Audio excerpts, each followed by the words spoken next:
Então, ó, eu parei falando para vocês na aula passada sobre esse filo, que tem, então, essa condição interessante de ser o maior de todos os filos na escala zoológica, abrangendo aí cerca de 1 milhão de espécies, tá?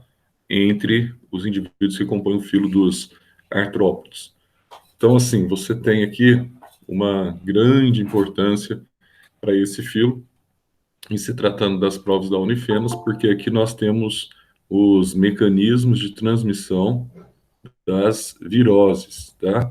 Então, como nós temos os mecanismos de transmissão das viroses, para vocês saberem um pouquinho dos artrópodes, é extremamente importante, até porque leva vocês a meditar um pouquinho sobre as arboviroses, que nós vimos no semestre passado, que são as doenças desencadeadas, então, tá, por artrópodes. Então, aqui nós temos, então, os artrópodes, e a pergunta é, Zé, eles têm algumas características interessantes que servem para a gente fazer, então, a conjugação com a prova da Unifenas? Sim, tem várias características interessantes. Por exemplo, eles são já triblásticos, eles são celomados, eles apresentam, então, aquela cavidade, o celoma, onde vai circular o líquido que vai hidratar o embrião. Então, são triblásticos, são celomados, ou seja, são portadores de 3 folhetos germinativos e são protostômios. Então, esse protostômios aqui ele é interessante porque trata-se da parte terminal e a parte inicial do intestino, né? Então, os animais protostômios, embriologicamente falando, são aqueles em que aquele orifício que surge lá na gastrulação, o blastóporo, que a gente chama, o blastóporo origina o ânus, aliás, origina a boca antes do ânus. Enquanto que no nosso caso, que é a deuterostomia, primeiro forma o ânus para depois formar a boca, tá? E tem um detalhe interessante também aqui, ó. Eles têm 3 características exclusivas. Aí, qual seriam essas 3 características exclusivas que nós vamos ter aqui, tá? Então, eles seriam 3 características exclusivas. Quais seriam elas? Vamos colocar aqui, ó. Eles são portadores de exoesqueleto. Praticamente todos os representantes desse filo, eles têm exoesqueleto. Outra coisa interessante, que além do exoesqueleto que eles vão apresentar, eles apresentam os apêndices articulados. E além dos apêndices articulados, eles são os primeiros animais a apresentar aqui uma segmentação nítida do corpo, tá? Então, aqui eles vão apresentar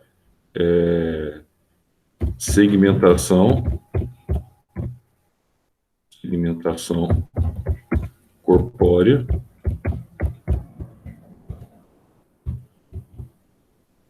e aqui é heterônimo, tá? Ou seja, você vai ter aqui, ó, anéis ou metâmeros, que a gente chama de metamerização também, de tamanhos distintos. Então, se você pegar, por exemplo, o corpo, a divisão do corpo dos artrópodes, é uma divisão do corpo. Você vai ter aqui, ó, pode ser cabeça,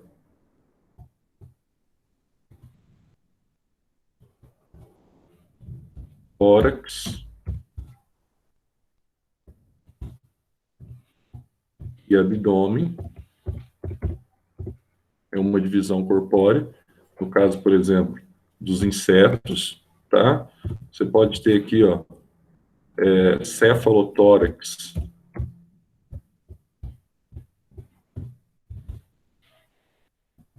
e abdômen.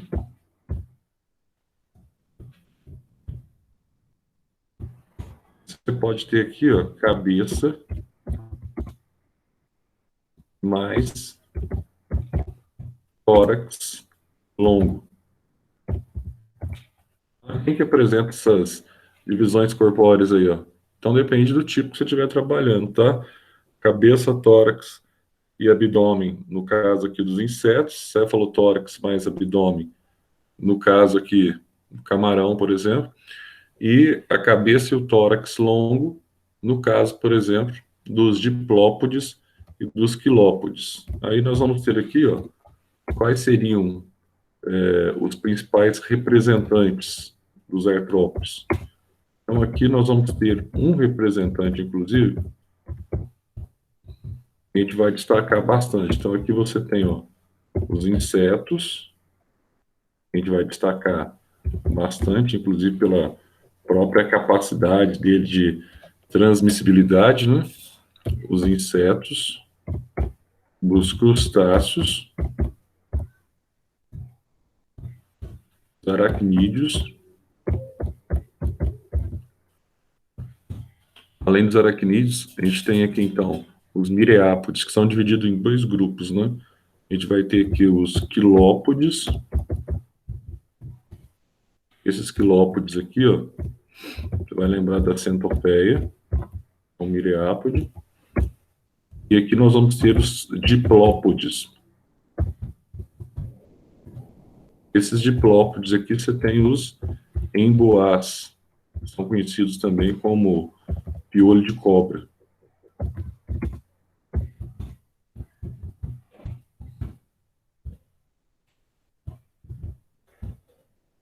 Conta aí. Piolho de cobra. Então você tem vários representantes nesse filo. Esse filo é caracterizado por todos eles apresentarem, então, uma capacidade de couraça protetora, que é o exoesqueleto, tá? Então, todos os representantes apresentam uma couraça protetora, que é o exoesqueleto, tá? Que permite, então, a proteção em relação às situações atípicas do meio externo. Couraça protetora formada a partir do polissacarídeo quitina. Então, vamos chamar aqui a quitinose. Então, Zé, eles apresentam aí essas condições, tá? Essas características, esses apêndices articulados, e ao contrário dos anelídeos que têm segmentação homônima, eles têm segmentação heterônima, exatamente. Então, uma observação específica dos artrópodes, só para eu colocar aqui, observação específica e interessante acerca desses animais, nós vamos ter aqui, tá? Que esses animais, eles são altamente transmissores de uma série de patologias que nós temos na escala zoológica.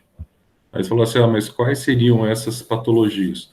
Então, nós temos aqui o que a gente chama de arboviroses.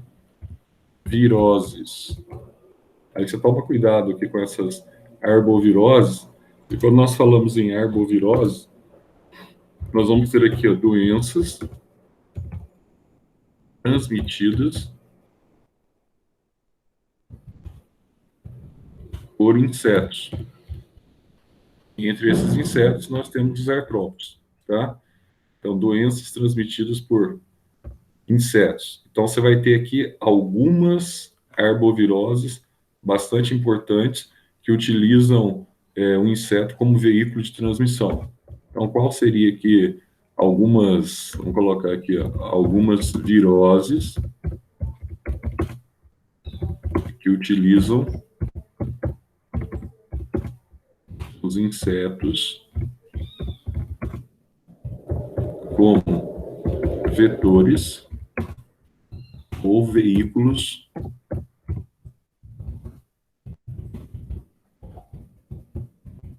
de transmissão.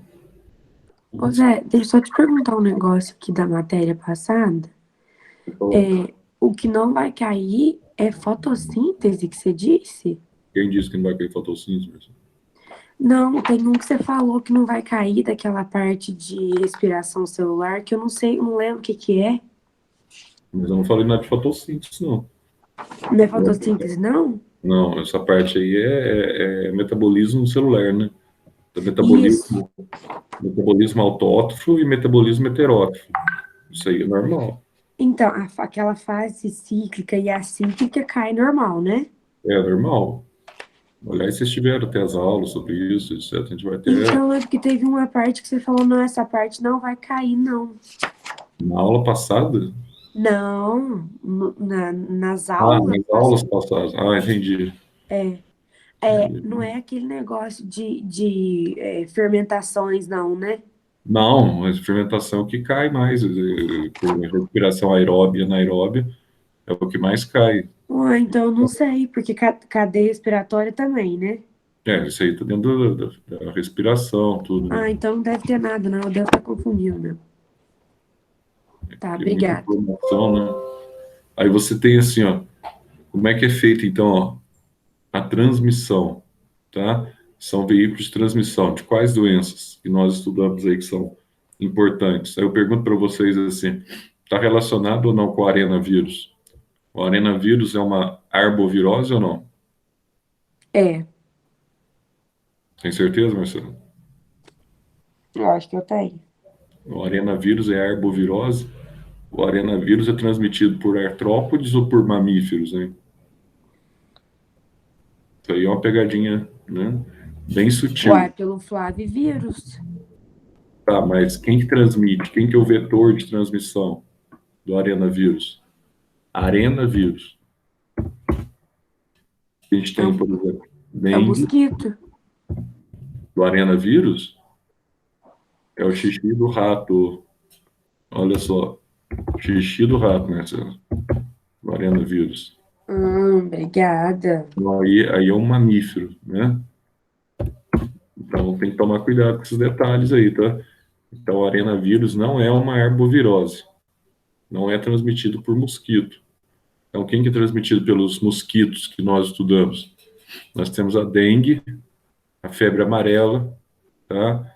A gente tem zika, Ah, é dengue, zikungunya, febre amarela, chikungunya e zika. é isso mesmo.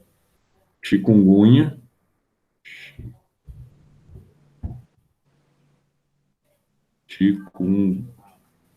chikungunya, gunya. Aí, ó.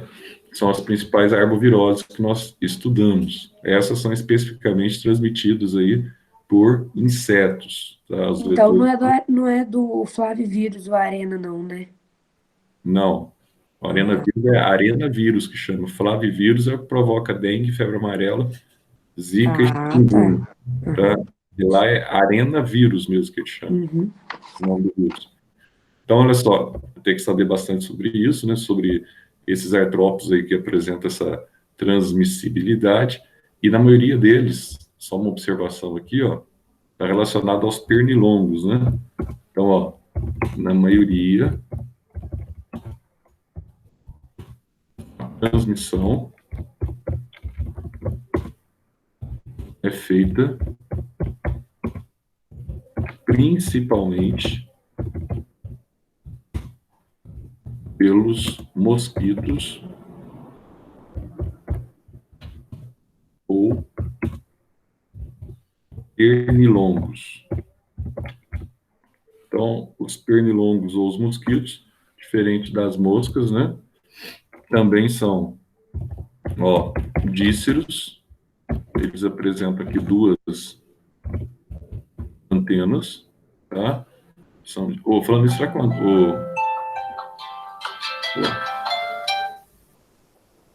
será que o Antônio passou ontem, Marcelo?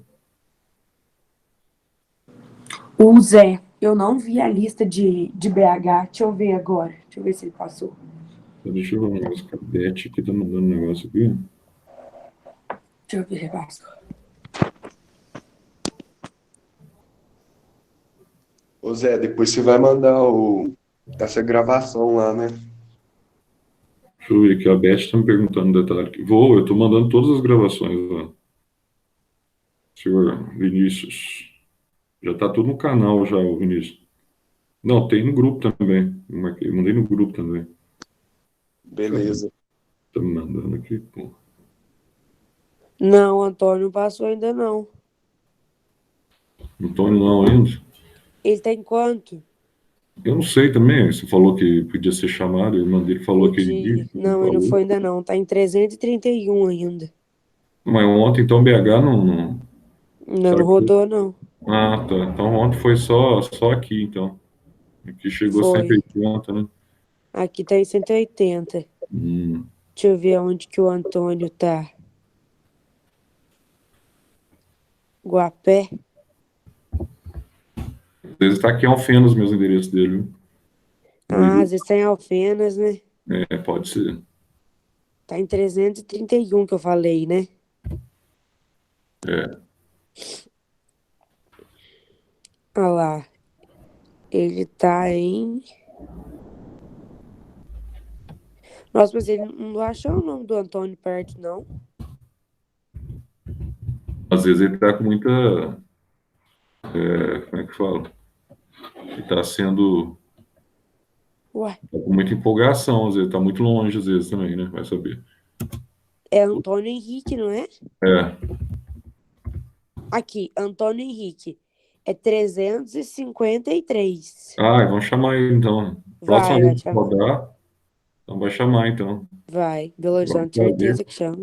Precisa ver se ele vai, mas aí deve ir, não vai aguentar, não.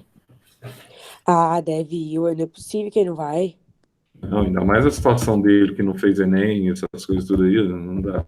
Tá louco. Nossa, a Alfenas tá em 188 já. Tá. Você vai rodar muito. O Uai. Cauã, que o pessoal tudo vai passar, não tem jeito de não passar, não. Olha só, então na maioria a transmissão é feita principalmente pelos mosquitos ou pernilongos, que são díceros, que têm duas antenas, né? Que possuem então antenas longas e hábitos noturnos. Então, que é uma característica também desses animais, antenas longas e hábitos noturnos, que favorece aí a questão da transmissibilidade, tá? Desses indivíduos. Outra coisa também aqui, ó, então você tem as arboviroses, tem que saber a arbovirose para essa prova, né? Não tem como você fugir disso. Aí nós vamos ter aqui os artrópodes, já falei sobre os moluscos, e aqui a gente vai ter os equinodermos. Os equinodermos. Os equinodermos são interessantes, são animais que têm um corpo também aí, né? Enrijecido e que apresentam espinhos em volta do corpo. Então eles são triblásticos e deuterostômicos. Então, deuterostomia é quando o blastóporo, né, origina igualzinho, é o parente mais próximo nosso, vamos dizer assim, né, em termos de evolução. É quando o blastóporo origina o ânus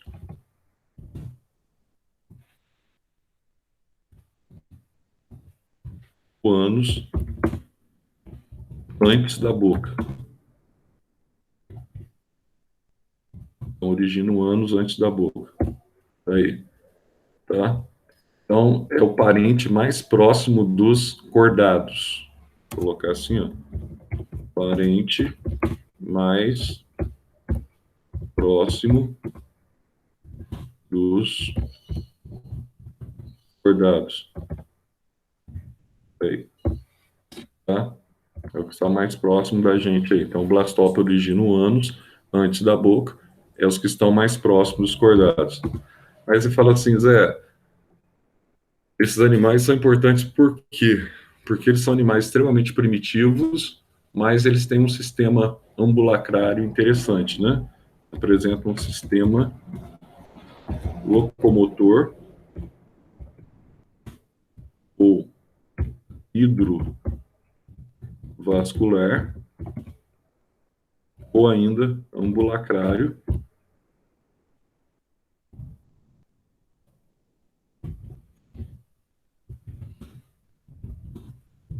que capta a água do meio externo e permite a locomoção.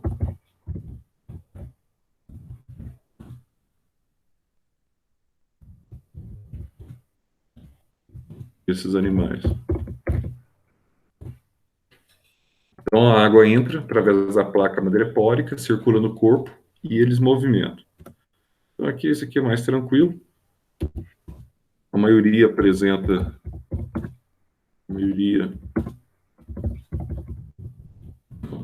simetria radial. Então, simetria radial, quando você consegue cortar um animal, a gente falou na aula passada, em até 5 partes diferentes, sempre que você mantém a metade do corpo, caso da estrela, tá? E apenas o pepino do mar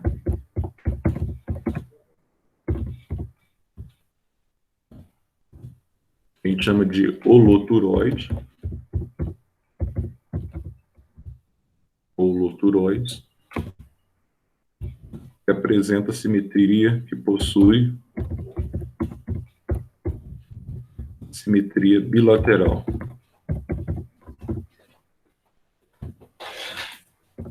Aí, apenas o pepino que possui, então, essa simetria bilateral. Então, quais são os principais representantes desse filo?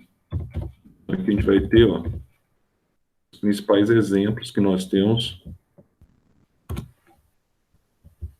na escala zoológica. Então, aqui a gente vai ter, basicamente, os holoturoides, que eu acabei de falar. A gente vai ter aqui os crinoides, são os lírios do mar.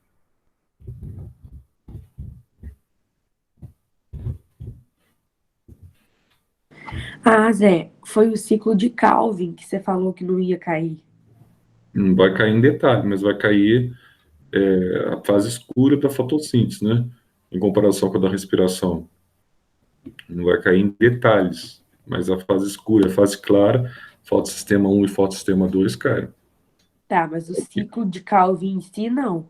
Não cai o ciclo de Calvin, assim, não cai detalhes do ciclo de Calvin. Você tem que saber que no ciclo de Calvin é consumido o NADPH2 para formar a glicose, né? E para regenerar a ribulose monofosfato, que regenera a ribulose de fosfato. Não precisa guardar todo o ciclo. Não tem necessidade de guardar. Peraí, Mesmo me com o fala o que eu ciclo tenho que prévio, guardar então de novo para anotar aqui. não tem necessidade de você guardar as reações metabólicas. Então, você Então, pode repetir, por favor? então a ribulose de fosfato, ela sofre descarboxilação. Peraí. Então, a ribulose sofre descarboxilação, aí forma. Então, a ribulose tem 5 carbonos, né? Aí ela sofre descarboxilação após fundir-se ao CO2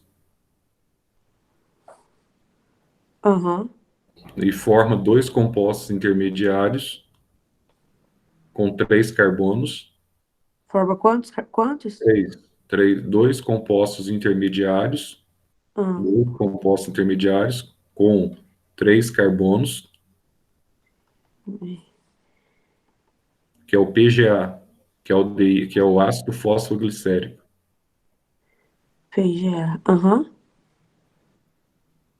Só que é isso? reduzido, que é reduzido pelo NAD, que é reduzido Ah, pelo NADH2, aham. formando o PGAL,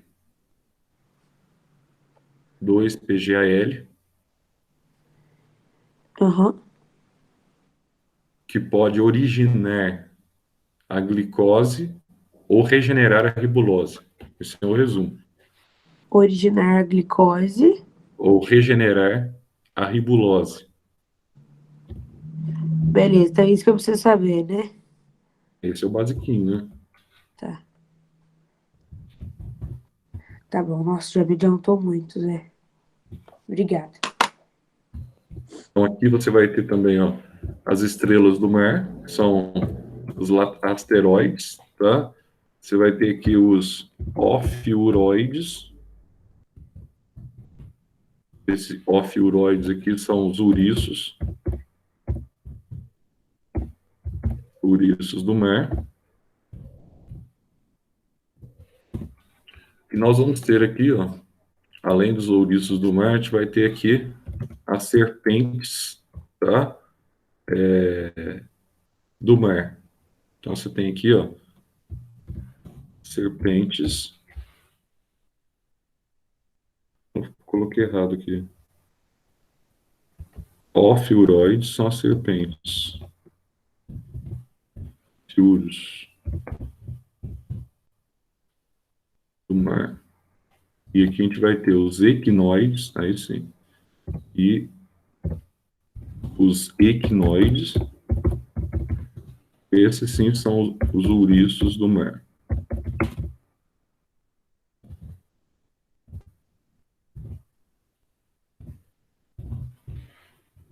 Aí.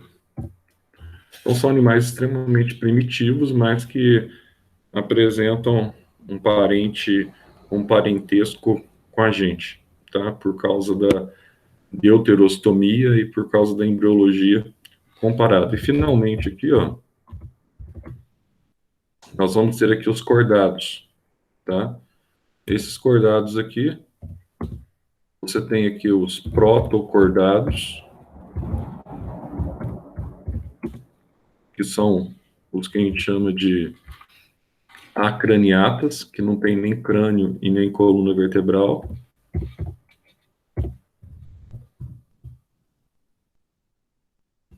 E nós vamos ter aqui os cordados, que a gente conhece aí como vertebrados, né?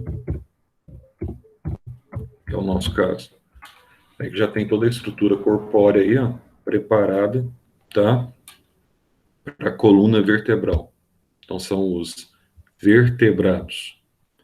Então só para citar, que a gente vai mencionar isso aqui ao longo das aulas, e a gente mencionou para vocês naquela aula sobre sistema circulatório e também naquela aula sobre sistema excretor. Então nós mencionamos muitas vezes o nome dos animais que compõem a escala zoológica. Aí o que é importante você saber, o que é importante você se lembrar, tá? Desses animais. Por exemplo, quando a gente fala lá de excreção, eu lembro que eu falei para vocês, dentro da escala zoológica, quando eu falei de respiração, eu lembro que eu falei para vocês, dentro da escala zoológica, alguns animais que possuem determinado tipo de respiração, determinado tipo de excreção. Aí se eu falar para vocês assim, ó, uma relação na prova, tubos em H, quem que apresenta tubos em H? Aí nós temos lá os vermes nemateumintos, tá? Quem que apresenta a célula flama, que eu até mencionei na aula passada? Células flamas são apresentadas basicamente pelos plateumintos, tá? Os anelídeos já apresentam nefrídeos, os moluscos, nefrídeos modificados. Então, você vai tendo uma evolução na escala até chegar no néfron, tá? Que é comum já entre os cordados. Aí você tem rins desenvolvidos, e nesses rins desenvolvidos você tem os néfrons. Aí eu perguntaria para vocês assim, como é que chama aquela célula responsável pela filtração, que permite a filtração entre o glomérulo e a cápsula? Como é que chama aquelas células de passagem que nós temos lá? Podócitos. Podócitos. Não pode esquecer esse nome, tá? Está diretamente relacionado ao processo de filtração glomerular, tá? Interessante que, no caso da hemoglobina, por exemplo, não consegue passar pelos podócitos. Então, olha só, ao longo da escala agora, a partir dos vertebrados, principalmente, você vai ter aqui algumas situações interessantes. Quais seriam essas situações? Situações com relação à excreção, situações com relação à respiração, Se eu falo para você de um animal filotraqueal, você tem que lembrar nos aracnídeos, respiração filotraqueal, tá? Se eu falo para vocês uma respiração branquial, você tem que lembrar, por exemplo, na lesma, que nós vimos na aula passada, você tem que lembrar nos anfíbios, que usa o tegumento para o processo respiratório. Aí de uma forma bem simples e bem direta. Embora isso aqui não é nada aprofundado, somente esse resumo que eu estou passando para vocês aqui já é mais que suficiente, tá? A gente não vai ter uma aula específica sobre cada um dos reinos dos animais, etc, tal, porque senão vocês vão ficar, vai aprofundar muito nisso, mas isso aqui já é suficiente, só para você estabelecer essas classificações, essas diferenças. E outra coisa bastante interessante também, quando nós falamos sobre a circulação, tá? Ah, Zé, mas quando a gente tem relação com a circulação, lembra que eu falei circulação aberta, circulação fechada, alguns animais que apresentam circulação dupla completa, que é o nosso caso, por exemplo, coração humano, outros animais que apresentam circulação incompleta. Então, para vocês, essas nomenclaturas são fundamentais, tá? Então, se eu pego um peixe, por exemplo, o coração dele só tem duas cavidades, só tem um átrio e só tem um ventrículo. Se só tem um átrio e um ventrículo, não há mistura de sangues. E dentro do coração dele, só passa sangue venoso. A gente vai voltar a falar sobre isso, a gente vai voltar a ter uma aula sobre isso, sobre o sistema circulatório, e também vai voltar a abranger os aspectos do sistema circulatório no gênero humano, tá? Outra coisa, também interessante. Quando eu falo circulação dupla e completa, então a mistura incompleta, a mistura do sangue pode acontecer entre os átrios ou pode acontecer também entre os ventrículos, tá? São duas situações interessantes também que eu posso ter em termos de circulação dupla e incompleta, tá? Então, toma cuidado com esses detalhes, e quando eu tenho a circulação dupla e completa, o animal vai ter o coração dividido, então, em 4 cavidades. Então, dentro dessas 4 cavidades aqui, ó, tá? Você não tem intercâmbio ou mistura entre as cavidades corpóreas. Então, toma cuidado com isso, tá? Você vai colocar nome na prova em circulação aberta? Do bebê azul, essas coisas, baby blue. Baby blue, vai pôr? Vou colocar.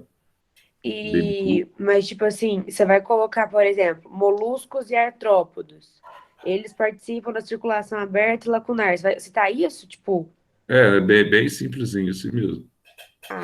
Eu achei que você fosse colocar os nomes, tipo, caranguejo, camarão. Crustáceo, Isso, não, né? Não diretamente, tá? Mas só que os crustáceos apresentam circulação aberta também, né? Aí tem as lacunas, né? Não, sim, tipo, eu tô dando só exemplo. Você vai ficar nos filos, tipo, moluscos, artrópodes, anelídeos. Só para saber vai ficar nessa, né? Exato. Só para saber a classificação. E outra coisa, não esquecer dos répteis crocodilianos, né? Que o coração é dividido em 4 cavidades, só que na parte externa do coração, no arco aórtico, nós temos lá o forâmen de Paniza, né? Naquele forâmen de Paniza lá, onde ocorrem as misturas dos sangues.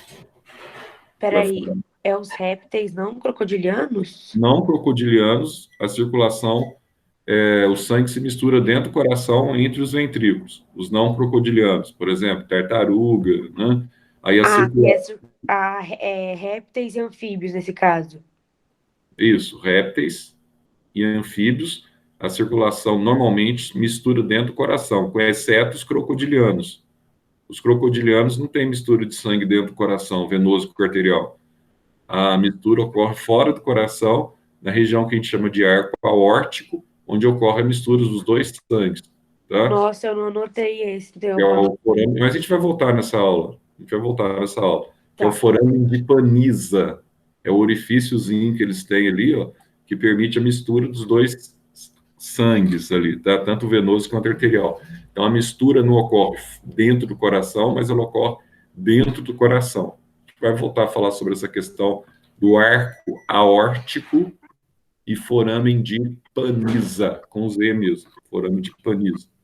Então, olha só, aqui nós temos, então, os cordados. Vamos dar uma breve visualizada aqui nos cordados, só para a gente estabelecer aqui a comparação.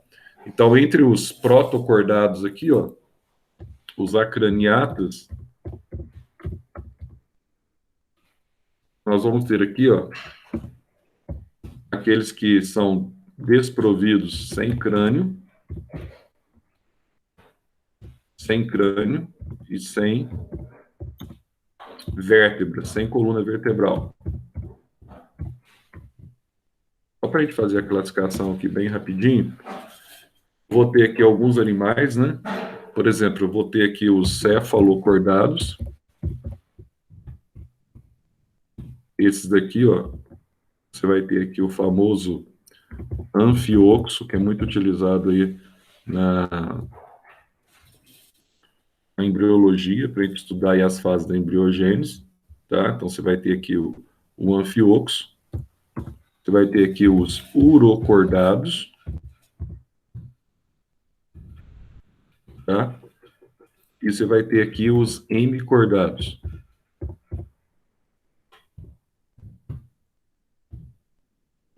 Então, entre os urocordados aqui, a gente vai, deixa eu colocar aqui, ó, as assídeas,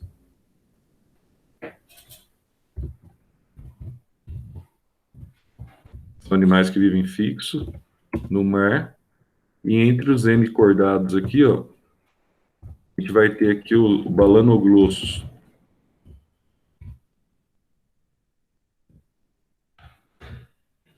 Balanoglossus, tá? Aí você tem os acraniatas e aqueles que são mais importantes para a gente. Isso aqui vai cair muito na prova de vocês, porque aqui se trata dos vertebrados, tá? Os craniatas ou vertebrados. Mas aqui que eu tenho aqui nos craniatas ou vertebrados. Então aqui eu tenho animais com crânio e vértebra. Eu tenho aqui, ó, crânio e vértebra. Mas aí, então se eu tenho aqui crânio e vértebra, olha só o que vai acontecer aqui, ó. Quais são eles? Vamos só colocar os exemplos aqui. Esse tem que saber, né? Aqui eu vou ter, ó, classificação. Para a gente terminar essa parte aqui de introdução, aula introdutória. Então aqui eu vou ter, ó, a lampreia. Vou colocar assim, ó, os agnatas primeiro. Agnatas aqui, ó, são animais sem mandíbulas na boca. Animais sem mandíbulas. Então, os dentes são inseridos diretamente nos lábios. É legal esse negócio aqui, que é interessante. Então, animais sem mandíbulas. Eu vou ter aqui, ó, a lampreia e a feiticeira. Não são peixes, embora pareçam, o corpo parece com peixe, mas não são peixes, tá? São agnatas. E depois eu tenho todos os gnatas. Os gnatas já são animais com mandíbulas. Aí, dentre eles aqui, ó, nós vamos ter aqui os peixes condrícteis e osteícteis, peixes ósseos e cartilaginosos, que é os condrícteis. E ontem até falei sobre, anteontem até falei para vocês sobre a importância entre moluscos e peixe cartilaginoso, por exemplo, como o tubarão, que apresenta aquela válvula, né, trifossolis, no aspecto nutritivo. Então, eu vou ter aqui, ó, os anfíbios. Eu vou ter os anfíbios. A gente vai chegar aqui, ó, nos répteis.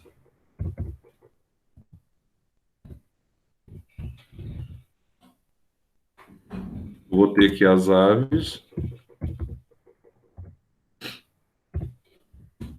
E vou ter aqui os famosos, que somos nós, os mamíferos, tá? Que vai ser extremamente importante para o nosso estudo aí ao longo desse período aí que antecede a prova. Então é tranquilo. Então, tem os mamíferos aqui também. Então, assim, por a biologia aqui tá bom. Agora a gente vai lá para química, para continuar a aula passada.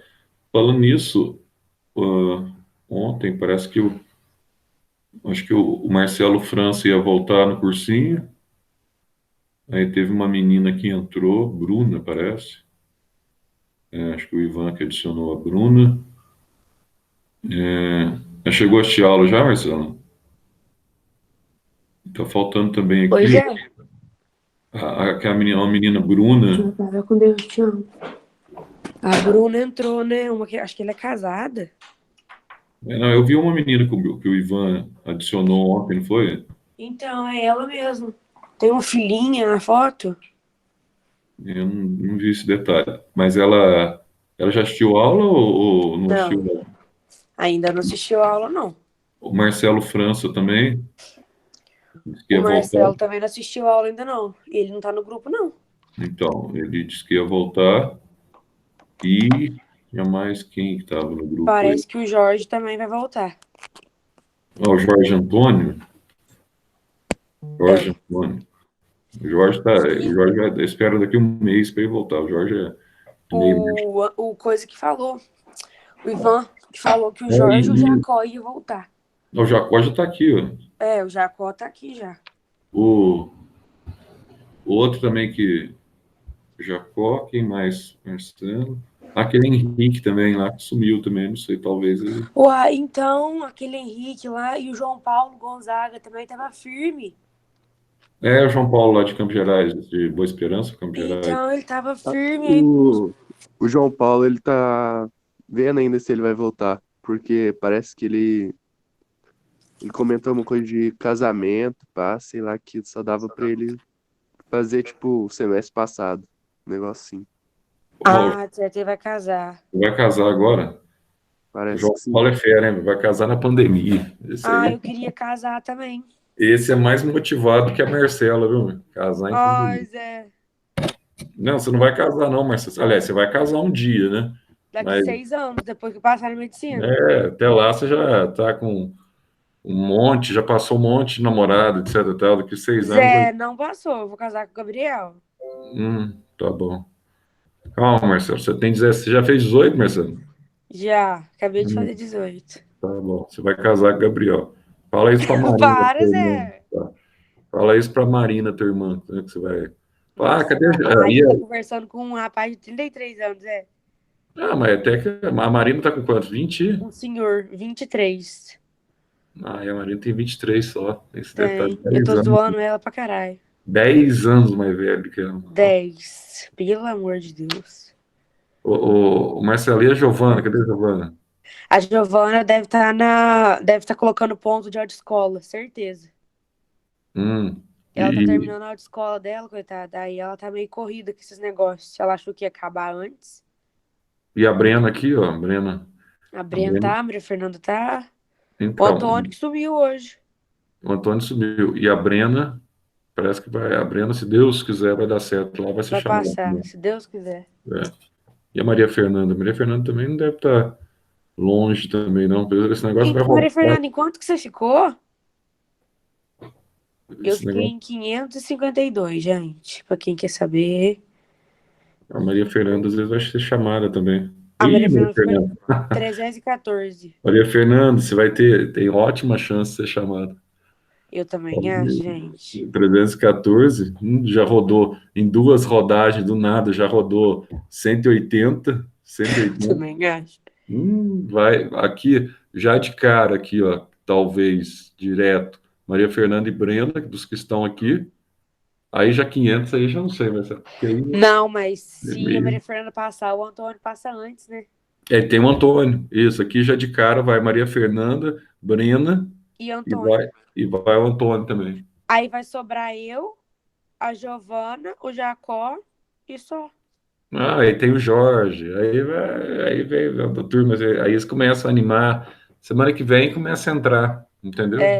É verdade. Então aí já começa a mudar o aspecto Ô deles. Zé, tira aquela Patrícia do cursinho, porque ela saiu. Então, eu falei, eu até ontem eu falei com a Beth, eu passei para a Beth ontem essa questão aí que os alunos estavam mandando, né? Ah, Zé, adiciona, Zé, tira, não sei o quê. Aí eu coloquei o Vanderlei como administrador, porque é chato esse negócio, entendeu? Aí Aham. ontem eu falei para a Beth, eu passei para a Beth, falou, ó, aí pediu para tirar, ela até estava me falando também, falei, então você é administradora lá, você é da parte diretiva da escola, de coordenação, essas coisas, pega e tira vocês mesmo, entendeu? Adiciona, Aham. tira, porque senão fica chato para a gente como professor, Fica. assim, né? Parece que a Verdade. gente, né? E da outra vez o Vanderlei pediu para tirar, tira tudo, né? Então eu falei, não, então agora, a partir de agora, Vanderlei, você tira o C mesmo, porque você é É. coordenador. Não, parece que os outros é bonzinho, a gente que é ruim, entendeu? Aí fica esquisito. Deixa eu tirar. Não tem nada a Mas eu ver. acho que o pessoal vai voltar. Eu acho que Vai, muitos se vão todo mundo acabar. passar, vai ficar só eu de mulher aqui no grupo. Ah, não, eu e a Giovana. Não, vai acabar voltando com o tempo, vai dar certo e tá pronto. Não esquenta a cabeça, não, que no fim tudo se fecha e tudo dá certo. Vamos voltar lá então naquela parte que a gente estava vendo na aula passada, a parte que a gente estava vendo sobre química. Aproveitar aqui as duas aulas hoje. Deixa eu só projetar aqui para a gente fazer o comentário onde nós paramos. Isso aqui a gente está fazendo um review aí da química. Vou pegar já. Ô Zé, deixa eu te perguntar um negócio sobre as provas. Você que conhece a prova da Unifenas, tipo, você já deve conhecer de tudo. A gente, por exemplo, que faz cursinho aqui, tipo, a gente vai conhecendo toda a matéria que cai na prova, né? Depende. Depende? Tem professor que não dá assim, não. Você Então, fala isso que da eu quero minha te prova? perguntar. Você fala da minha frente ou você fala de geral? Não, eu tava falando do geral mesmo. Não. Tem professor que, por exemplo, segue uma metodologia que ele dá todo o primeiro bimestre, por exemplo, ele vai dar com você, primeiro semestre, aí ele dá aquele primeiro semestre. Aí dentro daquelas matérias que ele deu no primeiro semestre, aí você vai encontrar as matérias pertinentes à Unifenas, Mas eu entendeu? vou ter visto a matéria já, né? Tecnicamente, sim. Ah, tá. Nossa, porque se eu Tecnicamente, a chegar matéria lá e só tiver uma tem. matéria que eu não vi, eu vou ficar muito puta. Ô Zé, vocês mudaram a prova ou vocês vão dar a do semestre passado? Não, então, assim, a gente não mudou nada, né? Assim, por enquanto, e nem foi nada, não foi solicitado nada para a gente em termos Pelo de amor de Deus, de Jacó. mudança, né? Mas eu não sei, sinceramente, eu não sei. Aí, por exemplo, eu te falo assim, mas o professor João Batista, ele falou, bom, ele falou até onde ele sabe também, porque a gente não sabe como é que funciona a Unifenas. Eu, Eles não eu, vão pagar de novo pra fazer essa prova, Zé. eu só sei que, não, isso aí não vão, mas não é essa a questão. Por exemplo, teve casos aqui que a sorte é que a gente trabalhava de forma geral, né? Falar para o aluno assim, não, é matéria toda, blá, blá, blá, e são 12 questões, a gente trabalhava para as 12 questões, de Alfenas e BH, na época que nós fazíamos Alfenas e BH. Mas teve casos que chegou no dia da prova, aí eu peguei a prova de BH, era a prova que eu tinha Você mandado. falou. Oi? Você falou isso. Então, então não dá para a gente falar assim, né, isso vai acontecer exatamente isso. Não, não acontece, eles mesmo inverteram lá. Você vai entender? O ano passado teve o problema do nada, a questão da prova lá passou para BH, mas a gente tinha feito a prova. Aí, de repente, eles mudaram, nem o João Batista sabia também, entendeu? O João Batista não sabia, o João Batista ficou sabendo um dia antes da prova, que não era a prova que nós tínhamos mandado para BH, e sim que era uma outra prova feita por uma outra comissão. Então, eu não afirmo nada, sabe? Porque às vezes eles decidem as coisas assim. Eu não. Por isso que eu estou optando mais dessa vez aí para fazer um negócio um pouquinho mais abrangente com vocês, para que de qualquer forma vocês não fiquem só atrelados a uma situação. Depois, se bem que, venhamos e convenhamos, eu volto a achar que de qualquer forma vocês vão acabar passando, tá? Porque vai acabar rodando, ou agora, por causa dessa questão do Enem, ao contrário, porque a gente fala assim, mas porque tem Enem, eu acabei sendo prejudicado. Não sei não, viu? Não sei não, que a lista está rodando muito, vai acabar chegando, vai acabar passando mesmo, ou no começo do ano. Então, assim, você vai ver muitas vagas no início do ano e muito pouco preenchimento de vaga, porque nós batemos sempre naquela tecla. A situação mais calamitosa que tem nessa história toda é o valor da mensalidade. O indivíduo que não tem como hoje, não tem muito. Se você arrumar hoje, conseguir fiéis hoje, por exemplo, pode até conseguir um ou outro, mas é raríssimo, tá? Para você fazer qualquer financiamento estudantil, não compensa. Você fazer em banco, essas coisas aí não compensa. Aí é ferro. Porque a taxação de juros ela sai muito alto. Então, assim, é a lei do mais forte, lá, a lei de seleção natural. O mais forte sobrevive. Ou seja, quem tem condição de pagar acaba sobrevivendo, acaba sendo chamado, acaba entrando. Em Bragança Paulista, Zé, na primeira rodada, já tá no 122. Mas é isso mesmo. Lá são 60 ou 80 vagas? 72. 72? E a mensalidade lá é igual daqui, mais ou menos, o valor, ou é mais caro, o mais, Não, eu acho que é mais ou menos a mesma coisa. mesma Não coisa? passa de 8 e pouquinho, não. É. Então, é complicado isso aí. O valor é alto, né? Assim, para a média do brasileiro, para você gastar. Você não vai, por exemplo, você vai morar em Bragança, por exemplo, óbvio, se o teu gasto não vai ser só o valor da Não. mensalidade. É o que acontece com a maioria dos que vão para fazer faculdade, né? Você tem um gasto É, seu, tem aluguel, você pode colocar no mínimo aí mais uns 5 mil aí só de manutenção, entendeu? pode. Ó, no mínimo, para ficar mais ou menos, porque fica caro. Fica Cidade como em muito caro. Bragança é caro, aluguel, tudo caro. Aí você tem que ter um ponto estratégico mais perto da universidade, tudo, que é coisa. É. Então, isso aí é natural. Isso é assim mesmo.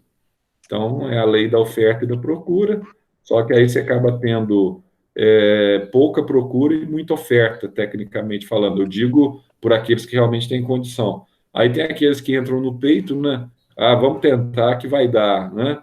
Aí chega no primeiro período, aí tem que trancar a matrícula, né? Que é difícil demais, etc. Tal. Mas vamos falar um pouquinho aqui, ó, seguindo a aula passada, do modelo de Thompson.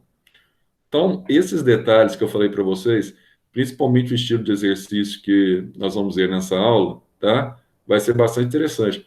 Ô, Marcela, que a menina lá, falando nisso, só para eu não esquecer aqui, aquela menina, a Patrícia, entrou e saiu, né? Acho que assistiu 2 aulas só, 2 dias. Ela entrou e saiu. Ela falou assim: queria só testar como é que tava a mente dela, mas que não dá, porque ela trabalha junto. Hum. Mas ela é desse jeito mesmo, desde 2014, é o estilo da Patrícia. Ela é sempre muito assim mesmo. Eu acho que em 2014, se não me engano, ela ficou só um mês, ou um mês e pouquinho também, entendeu? Nossa, Ela é meio agitada mesmo nesse quesito aí. Então, mas ela também agora é psicóloga também, né? Já deve estar atendendo, é complicado também. tá. Deve estar atendendo online também, né? Provavelmente. Então, aí ela falou que não dá porque ela trabalha junto, aí ela largou a mão do cursinho também. Então, olha só, aí você vai ter aqui, ó, o modelo atômico de Thomson, tá? Esse modelo atômico de Thomson aqui é aquele pudim de passas. Então, na aula passada a gente viu, tá? A gente parou falando aqui dessa ampola. E essa ampola, como eu já tinha dito para vocês em sala de aula, inclusive nós fizemos na época, no iniciozinho do ano, logo depois da primeira semana que o Alcides havia saído, nós temos aqui a ampola de Crookes. Então, você não pode esquecer, porque isso aqui tem um princípio também que envolve o princípio da pilha, da bateria, tem um princípio que envolve aqui também o princípio da eletrólise, tá? Por quê? Porque aqui você tem o eletrodo negativo, que é o catodo, que atrai cátions, e aqui você tem o eletrodo positivo, que é o anodo. E esse eletrodo positivo aqui, ó, ele vai atrair o quê? Vai atrair, tá, elétrons, tá certo? Então aqui vai atrair ânions. Então um atrai cátions, outro atrai ânions. Com detalhe, então você tem aqui, ó, uma corrente elétrica que ele ligou. Aqui dentro da ampola ele colocou um ar rarefeito, um ar sob baixíssima pressão. Aí ele via que uma nuvem elétrica migrava desse polo negativo para o polo positivo. Aí os raios que saíam dessa região aqui do polo positivo, ele chamou de raios catódicos. Então, olha, no experimento de Crookes, você tem os raios catódicos. Já não confundir com o experimento do Gudenstein, tá? No experimento do Gudenstein, você tem os raios que nós chamamos de raios anódicos, que vem no sentido inverso, vem do anodo para o catodo, tá? Então ele descobriu que esses raios propagavam de forma retilínea, ou seja, na verdade eram raios luminosos mesmo, que respondiam à mesma situação da luz. Então esses raios também aqui eram formados por pacotes de energia, que a gente chama de fótons. Na fotossíntese, quando a gente falar sobre fotossíntese, talvez já na próxima aula, a gente vai falar sobre fotossíntese. Então, na fotossíntese, você tem os pacotes energéticos, que são os fótons, e além dos fótons, que são os pacotes de energia que conseguem transpor matéria, quando ele colocou uma poliazinha aqui, a polia movimentável, você tem ainda, ó, além dos fótons, você tem um detalhe interessante, esses raios aqui se propagam de forma de onda luminosa. Então, você tem o princípio da dualidade da luz de Broglie, tá? Então, esse princípio da dualidade da luz diz que a luz, tanto ela consegue transportar energia na forma de fótons, como ela consegue se propagar em forma de onda, tá? Então, as duas verdades não são excludentes, elas são verdadeiras se tratando da luz. E ele descobre aqui, então, um detalhe, que esses raios catódicos que partiam do catodo eram formados por partículas elétricas negativas. Então, se eram formados por partículas elétricas negativas, eram formados, então, por elétrons, ou seja, partículas elétricas negativas, também conhecidas como elétrons. Agora, veja você um detalhe. Então, Thomson, ele chega, então, à descoberta de que havia partículas menores do que os átomos, portanto, a teoria de Dalton cai por terra, e essas partículas menores que eram provenientes do próprio átomo, eram partículas que a gente chama de partículas subatômicas, que são os elétrons. Aí veio Thomson, que fala isso, do experimento de nosso amigo ali, de Crookes, e agora ele propõe esse modelo aqui, que depois foi também totalmente descaracterizado. Ele pensava que o átomo era uma espécie de pudim com passas, onde você tinha cargas positivas misturadas ou incrustadas com pastas ou com cargas positivas com negativas, né? Então seria mais ou menos um modelo assim, ó. Você teria aqui as cargas, os elétrons, e no meio dos elétrons aqui você teria espalhado na esfera aqui cargas positivas. Mas depois Rutherford prova que ele estava errado, tá? Que não era bem assim, mas ele tem o grande mérito de explicar o que acontecia de fato dentro da ampola de Crookes. Não se esqueçam disso. Ou seja, o que acontecia de fato dentro da ampola de Crookes, aí nós vamos ter aqui, deixa eu chegar dentro da ampola de Crookes, o que tinha dentro da ampola de Crookes? Ele consegue explicar, então, qual era essa massa verde que estava presente, então, na ampola de Crookes. Então, só para a gente terminar essa parte aqui, começar a falar um pouquinho sobre, terminar essa parte de modelo atômico também, começar a falar um pouquinho sobre Rutherford e Bohr, aqui nós vamos ter um exercíciozinho aqui, ó. Ele diz assim, ó, a lei da conservação da massa enunciada por Lavoisier em 1774 é uma das leis mais importantes das transformações químicas. Ela estabelece que durante a transformação química, a soma das massas dos reagentes, a gente viu isso aqui lá naquela aulinha sobre leis ponderais, que vocês têm que saber, é óbvio que tem que saber, até bati muito sobre isso aqui com vocês, lei de Proust, lei de Lavoisier, tá? E lei de Dalton, que nós vimos. Aí diz assim, tá? Estabelece que durante a transformação química, a soma das massas dos reagentes é igual à soma da massa dos produtos. Então, o que entra é o que vai sair, desde que você tenha um ambiente totalmente o quê? Fechado. Porque se produzir gás, o gás é dissipado, aí você tem diferença de massa. Mas se você está controlando o experimento dentro de um ambiente fechado, você não tem dissipação gasosa, tá? Essa teoria pode ser explicada alguns anos mais tarde, pode ser explicada alguns anos mais tarde pelo modelo atômico de Dalton. Entre as ideias de Dalton, a que oferece a explicação mais apropriada para a lei de conservação de massa de Lavoisier é que, então, presta atenção, entre esse princípio, até onde se tinha conhecimento até então, que o átomo era apenas uma bolinha de bilhar antes da ampola de Crookes, aqui diz assim, os átomos não são criados, destruídos ou convertidos em outros átomos durante uma transformação química. Então, isso é que levava ele a pensar que sim. Então, esse é o princípio do postulado dele, que os átomos eram partículas indestrutíveis e que não eram criadas e nem destruídas. Esse é o princípio de Dalton, que estava errado, segundo a ampola de Crookes, tá? É mais só esse exercício aqui. E vamos lá. Dá uma olhadinha aqui, ó, na ampola. Presta bem atenção nesse exercício aqui. Não vai cair diretamente aqui, como é que fala? Não vai cair na prova de vocês, não vai cair diretamente desenho, mas só que depois vocês vão entender na prova de vocês por que é importante isso aqui para atomística. Isso aqui eu estou me referindo mesmo à prova desse ano, tá? A prova aí da Unifenas, que era para vocês terem, que eram para ter feito essa prova lá em maio, né? Mas olha só, as figuras apresentam alguns experimentos de raios catódicos. Presta bem atenção nisso aqui, porque não cai desenho. Quando não cai desenho é pior, porque no desenho dá para você ver o que ele está querendo aqui. Os raios catódicos. Então, os raios catódicos, você olhou aqui, é o raio que parte do cátodo e vai até o anodo, tá? Realizados no início do século, no início do século passado, no estudo da estrutura atômica. Tá, beleza. Então, basicamente, você tem a ampola de Crookes aqui, que foi elucidada por Thomson, J.J. Thomson, que elucida a ampola de Crookes. Aqui você tem, então, ó, essa situação. Aqui dentro você tem o vácuo, que é necessário. Para que é necessário o vácuo? Para você colocar aqui, ó, um ar rarefeito aqui dentro, um gás rarefeito, aliás. Aí aqui dentro ele colocou uma amostra com sulfeto, tá, de zinco. Aí aconteceu o quê? Quando ele dispara a ampola, acontece uma situação interessante aqui, ó. Forma uma sombra aqui no final, tá? E aqui, ó, você está vendo que os raios são deslocados para cima. Ah, por que são deslocados para cima? Porque ele usou aqui um campo magnético, pode ser representado pelo ímã. Aqui ele usa um ímã, o polo positivo, e aqui ele usa o polo negativo do ímã.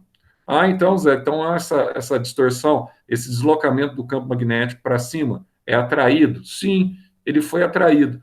Por que ele foi atraído? Porque provavelmente, segundo a conclusão que Thomson chega, esses raios tinham partículas negativas. E essas partículas negativas, que formam aqui uma corrente elétrica, na verdade, que vai formar uma cadeia de eletricidade, aqui uma corrente de eletricidade, é atraído pelo polo positivo do ímã num campo magnético, tá? Então, você tem 3 exemplos. Aí ele vai começar a falar assim, ó, o tubo nas figuras A e B contém um gás submetido a alta tensão, tá? Cerca de 20.000 volts, só para você ter uma noção. Figura A, antes de ser evacuado, tá? Porque aí vai entrar em vácuo.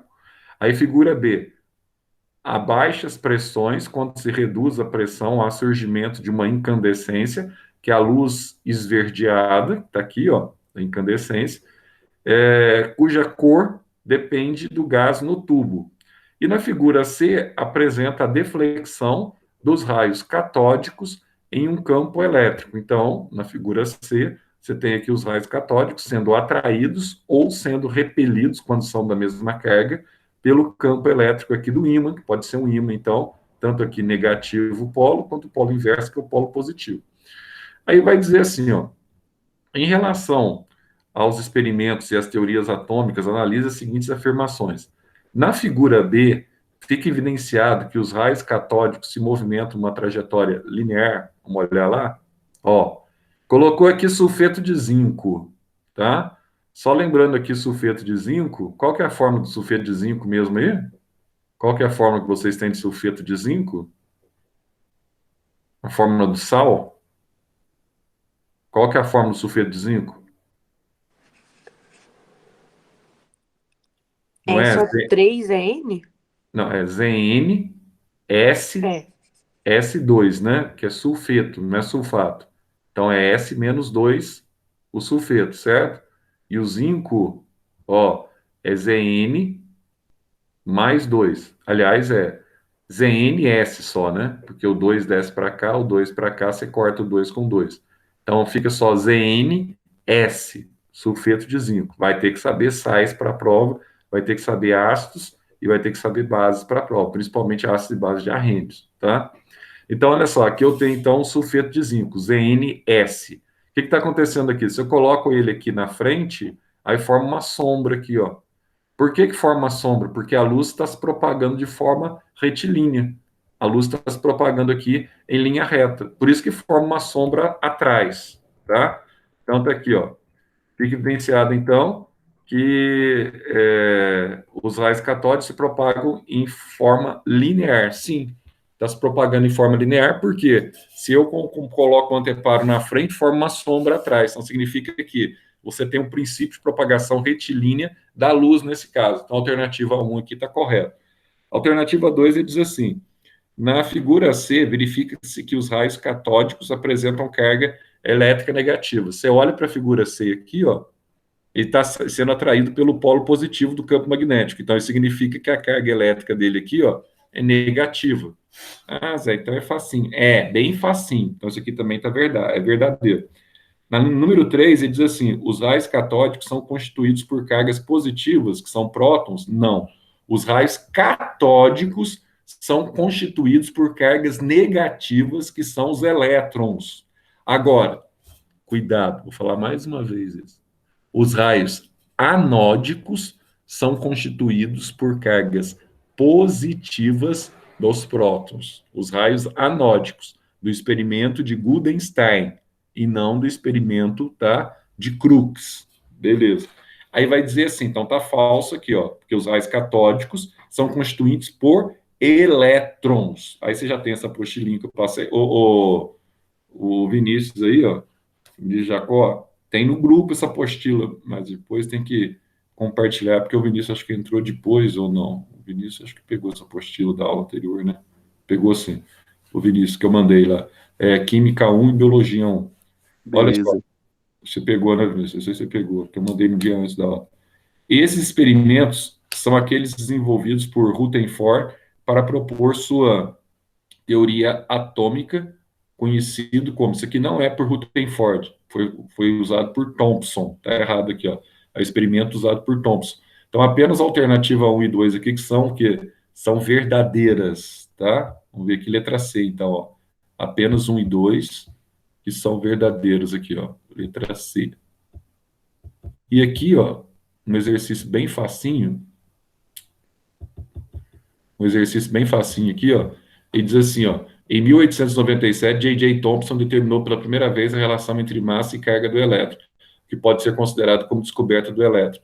É conhecido como a contribuição de Thomson ao modelo atômico. Então, qual foi a maior contribuição dele? Ele descobriu o elétron, então ele descobriu que o átomo podia ser divisível, ao contrário do que Dalton pregava. Então, ele descobre que partículas menores do que o átomo, que fazem parte do átomo. E essas partículas menores do que o átomo, nós chamamos de partículas o quê? Subatômicas. Tá facinho isso aqui, só para a gente testar aqui. Aí a gente vai entrar num detalhe bastante legal aqui, que é o modelo de Rutherford, e depois o modelo de Bohr, falar um pouquinho dos, tá, quarks, tá, para a gente já, nessa semana básica, a gente passando por esses detalhes aí que são bastante simples, bastante fáceis, mas que são repletos de pegadinha, por exemplo, uma prova de vestibular.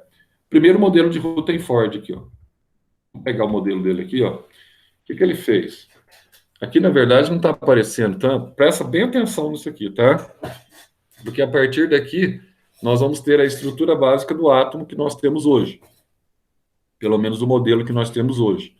Não num aspecto planetário, como ele propôs, tá? Mas com órbitas elípticas já estabelecido aqui pela mecânica quântica, logo após Bohr. Então, você já começa, então, a delinear aí o átomo pela mecânica quântica, que a gente vai entrar, então, na próxima aula, falando um pouquinho sobre os orbitais, que é extremamente importante para vocês, em todos os aspectos, inclusive para vocês entenderem toda aquela parte de hibridização, para a gente poder fazer uma breve revisão sobre hibridização, que é uma matéria que nós falamos bastante no semestre passado. Então, vamos lá. Aqui eu tenho uma fonte, e essa fonte aqui é responsável, tá, pelas partículas alfa. Ah, Zé, então é responsável pela partícula alfa. Sim. Você está vendo que essa fonte aqui, na verdade, que ele usou, parece com um laserzinho, na verdade aqui ele usou uma caixa de chumbo. Dentro dessa caixa de chumbo, ele colocou aqui, ó, tá? O elemento químico polônio, que é um elemento químico radioativo. Aí o que ele fez? Para ele não ter o contato com esse elemento químico, ele fez só um buraquinho na caixa. Pequeno orifíciozinho aqui, ó. Então, nesse pequeno orifício que ele fez na caixa, era possível ele emitir essa partícula, tá? Direto para essa folhinha aqui, ó. Uma folha de ouro. Só para você ter uma noção, hoje em dia que você está fazendo algum assado ou algo do gênero, você tem aquela folha de papel alumínio, tá? Aqui ele pegou um pedacinho aqui e fez uma folha de ouro mesmo. Ah, o que que acontecia com essa folha de ouro, Zé? Bom, esse material radioativo incidia sobre essa folha. Aí o que que ele podia esperar aqui? Podia esperar assim, olha, será que vai passar? Eu acho que não vai passar. Eu acho que vai refletir. Quando esse material radioativo, que era formado por partículas positivas, tá? Que são as partículas alfa liberadas aí pelo polônio, quando elas incidiam sobre a folha, ele achava que ia refletir apenas, batia e voltava. Só que aconteceu um episódio aqui, ó, extremamente estranho daquilo que ele pensava. A cada 10 mil partículas, em algumas situações ele propôs que a cada 100 mil partículas, 99% delas atravessavam. Era exatamente o inverso do que ele pensava inicialmente. 99% conseguia atravessar essa folhinha de ouro aqui, ó. E apenas menos de 1%, 99,9%, 0,01% batia e voltava. Aí ele falou, mas o que tem aqui? Como é que atravessa uma folha sólida? Como é que ela pode atravessar uma folha sólida, né? Por que 99,9% está atravessando? Ela não está sendo refletida. Aqui, ó, para ele ver onde que marcava, onde que era o local onde batia a partícula, ele colocou esse aqui, ó, que é o famoso sulfeto de zinco também que a gente viu lá em cima. Esse sulfeto de zinco que nada mais é do que papel fotográfico, não esqueçam disso, tá? Então, falou para você numa prova, em sulfeto de zinco, ou falou para você em papel fotográfico, nós estamos nos referindo aqui, ó, tá? A uma tela que nós chamamos de tela fluorescente. Para que ela serve? Ela serve para marcar os pontos onde a radiação chega. Aí ele começou a olhar aqui, ó, nesse papel fotográfico aqui, aí, nossa, estava cheio de pontinhos aqui, ó. E na frente da folha de ouro tinha um ou outro pontinho. Ah, então o mínimo era refletido e o máximo atravessava. Aí ele começou a pensar assim, mas o que está acontecendo, hein? Aí a primeira coisa que ele pensou foi o seguinte, o átomo deve ser uma estrutura, tá? Em que o local negativo dele deve ser muito maior que o local positivo. Foi a primeira coisa que ele pensou. Por que ele pensou assim? Porque segundo esse conceito dele, toda vez que esse raio positivo, tá? Essa radiação alfa, ela passava pelo local negativo do átomo, ela era atraída. Como ela era atraída, ela atravessava a folha, ela atravessava o átomo de ouro. E, em contrapartida, toda vez que ela se colidia ou passava perto, tá, da parte positiva do átomo, o que acontecia? Batia, voltava, se repelia, ou batia e desviava. Ah, então ele falou assim, então, como passa muito e volta pouco, no átomo eu tenho muitas partículas negativas, ocupando a maior região do átomo, e tenho pouca partícula positiva. Foi essa a conclusão que ele chegou. Aí ele começa, então, a estabelecer o modelo que ele propõe para o átomo. Então, qual o modelo que ele propõe? Ele propõe esse modelo aqui planetário, em que o núcleo do átomo ele é positivado, e toda essa região aqui, ó, a gente chama de eletrosfera, o coroa do átomo, tá? É repleta de cargas negativas. Só que aquilo que eu falei para vocês na aula passada, no núcleo você tem, tá? A maior massa do átomo, no núcleo, embora ele seja minúsculo em relação à eletrosfera. Então, essa massa aqui do núcleo é 1836 vezes maior do que a massa da eletrosfera, onde estão as cargas negativas. Aí toma cuidado com o detalhe, tá? Proposto por Rutherford. Então, ele propõe um detalhe bem simples, ó. Como aqui tem carga positiva, toda aqui na eletrosfera tem carga negativa. Os raios positivos que estão passando, ó, a maioria dos raios estão sendo atraídos pelas cargas negativas dos elétrons. Os raios são positivos, então são atraídos e atravessam, tá, a lâmina de ouro. Então aqui, ó, passa por aqui, atravessa. Então por isso que 99,9%, Zé, atravessa. Então, 1 em cada 10 mil volta e 9.999 atravessa, entende? Então aí fala assim, não é por isso que está atravessando, porque no átomo as partículas negativas ocupam o maior espaço do átomo. Mas quando ela pega lá no centro do átomo e bate nele, ou ela vai se repelir, tá? Ó, ou ela vai refletir, vai voltar. Mas isso é raro. Aí quando ele olha lá como é que chama, no sulfeto de zinco, no papel fotográfico, ele vê poucos pontinhos aqui retornando, ó, marcando lá de cá. Aí ele chega à sua conclusão que o átomo, então, aquilo que nós falamos lá na primeira aula, é como se fosse um campo de futebol, né? Que você tem uma azeitona no centro do gramado. Todo gramado representa aqui a eletrosfera, o local onde estão girando os elétrons, e no centro do campo de futebol é onde vai a bola lá para iniciar a partida. Você tem as cargas positivas. Então, ele é formado por cargas positivas e cargas negativas. Nossa, Zé, que legal. Só que aí ele já começou a viajar muito, né? Ele diz o seguinte, ele diz que o átomo, ele é mais ou menos como se fosse o sistema solar. Mas como, Zé? O átomo é como se fosse o sistema solar. Segundo a proposta dele, é como se fosse o sistema solar, em que você tem órbitas aqui, ó, girando ao redor do núcleo, tá? Como se fosse o Sol, e aqui você tivesse aqui as órbitas dos planetas. De fato, nós temos órbita. Depois a mecânica quântica ela vai chamar essas órbitas e vai distinguir essas órbitas através, tá, de orbitais. Aí nós vamos ter, então, as camadas de energia, o número quântico principal, o número quântico secundário, o número quântico magnético e o número quântico de spin da rotação, que a gente vai ver nas próximas aulas, tá? A gente vai rever nas próximas aulas. Então, esse modelo dele aqui foi questionado por Bohr, porque o Bohr ele diz o seguinte, ó, se aqui é positivo, tudo isso aqui é negativo, e se for apenas em órbita, a tendência é você ter uma atração. Se você tem uma atração aqui, ó, o átomo ele vai sofrer o processo que nós chamamos de autoaniquilação. Então as partículas positivas do núcleo atraem as negativas. Então elas vão se aniquilar. Segundo o pensamento dele, podia acontecer a autoaniquilação, tá? Aí vem o modelo de Bohr. Esse modelo aqui legal, o Bohr, que estudou com ele propõe o modelo em 1911, Rutherford, e o modelo de Bohr é aquele modelo que fala do fluxo de energia, né? Aí Bohr diz o seguinte, ó, na verdade, nós não temos essa situação de órbitas. Na verdade, de órbitas que lembram o sistema solar. Na verdade, as órbitas partem do núcleo, ó, nesse sentido, ó, que ele propõe, ó. E aí ele começa a dizer o seguinte, ó, detalhe, para resolver esse problema aqui, ele faz uso de Max Planck, né? Da mecânica, a gente chama de mecânica quântica.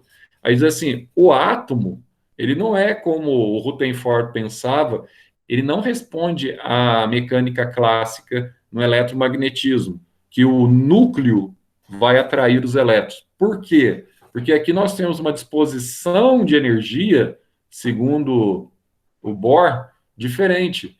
À medida que você vai se afastando do núcleo nas camadas de valência, tá? Vai aumentando a energia. Então, a energia é crescente à medida que você se afasta do núcleo, tá? Então, quanto mais elétrons você tem, quanto maior a camada de valência, quanto mais externa é a camada de valência, mais energética é aquela camada. Então, ele propõe aqui que a energia vai aumentando quando você distancia-se do núcleo. Não vai diminuindo à medida que você vai distanciando do núcleo. Por isso que ela não cai aqui, ó, de novo, tá? Aí você tem aquela situação dos fogos de artifício, que a gente falou para vocês. O que acontece nos fogos de artifício? Aí nos fogos de artifício, quando você acende o fogo de artifício, dentro dele você tem sais, tá? E esses sais produzem cores diferentes. Aí na hora que você acende, você consegue aqui, ó, liberar energia. Na hora que você libera energia, esse elétron que está nessa camada de valência, de acordo com o que Rutherford havia dito, e os fogos de artifício provam isso, ele não pula para o núcleo, ele pula para camadas mais energéticas, tá? E na hora que ele pula para camadas mais energéticas, é o momento que ele está recebendo calor e o fogo de artifício está subindo. Depois, ó, ele retorna para a camada de onde ele estava, a camada original dele. Quando ele retorna para a camada original dele, aí quando está lá no céu, ele libera aquela luz, aquele reflexo luminoso. Então a luz é o retorno dele. Então ele sai da camada que foi desencadeada por uma energia, que você acendeu ali, uma energia calorífica, permitindo que ele salte para a camada mais externa, depois ele retorna para a camada normal, tá? Então nos fogos de artifício dá para você ver claramente sobre isso. Aí Bohr, ele propõe que o átomo ele tem duas órbitas, ele tem as órbitas proibidas, que não tem como, por exemplo, ele voltar aqui para o núcleo, tá? E tem as órbitas permitidas, por onde você tem aí os números quânticos girando ao redor do núcleo. Aí vamos parando por aqui, tá? E na próxima aula eu falo para vocês sobre essa teoria dos quarks aqui, a gente dá uma passadinha aqui. Aí eu passo aqui na teoria dos quarks, para a gente tomar café, que daqui a pouco vocês vão continuar aí, né? E eu faço alguns exercícios com vocês e eu vou entrar direto sobre... Aqui tem uns exercícios legais, inclusive, ó. Estilo Unifenos, esses exercícios. Aliás, Ô, Zé, fiquei muito fera. Oi. na próxima aula de biologia, você vai trabalhar o quê? Talvez fotossíntese, Marcelo. Beleza. E a Tá? gente já teve essa matéria, né? Não, não a aula de amanhã. A aula de amanhã... mas pode ser até amanhã, mas amanhã não vou resolver exercício amanhã, não. Vamos fazer uma semana básica primeiro. Já teve essa matéria de fotossíntese, tem vídeos aí gravados, etc. Tal. Beleza, adoro. Então tá. Amanhã, vamos começar amanhã a fotossíntese, então. Tá? Então Amanhã tá só tem certo. aula, começa amanhã. Então, beleza? Então, deixa eu ver aqui. Vemos aqui, então, amanhã eu volto com vocês, então. Beleza. Certinho? Tchau, Zé. Bom dia. Falou. Até mais, tchau, tchau.